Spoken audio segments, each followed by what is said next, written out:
entendu parler des mystères cachés, n'est-ce pas?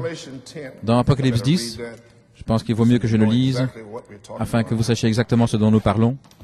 Maintenant, vous savez qu'en Apocalypse 5, il y avait la 7 sceaux, et Apocalypse 6 était les 7 sceaux écrits, correct?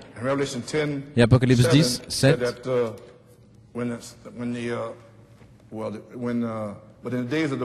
au jour de la voix du septième ange,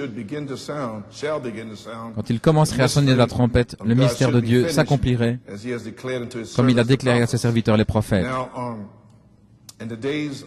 Maintenant, au jour de la voix, comme frère Tim l'a mis en évidence quelque part, dans le grec, c'est au jour du souffle, de l'explosion. L'explosion a retenti le 28 février 1963, c'était un souffle, et les Écritures disent dans le grec que c'est un souffle, une explosion. Ce à quoi je fais référence ici, ces mystères ici, 6 sceaux, où le 7e sceau serait ouvert, ce qui fait partie des mystères.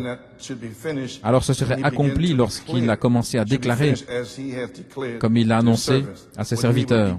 Quand il commencerait à faire retentir ces mystères des 6 sceaux seraient terminés.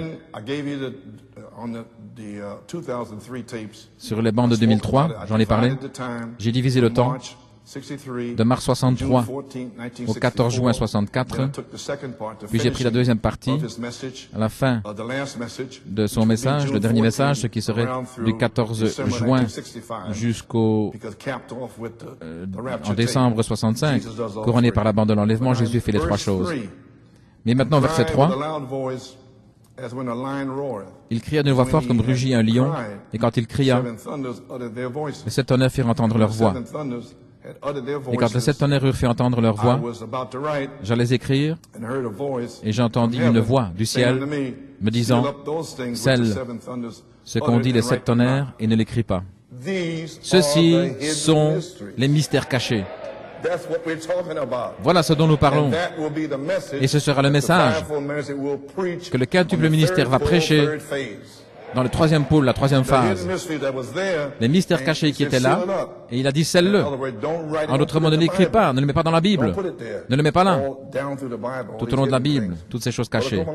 Presque comme quoi? La demeure future de l'épouse. Comme quoi? Mariage et divorce. Comprenez-vous maintenant?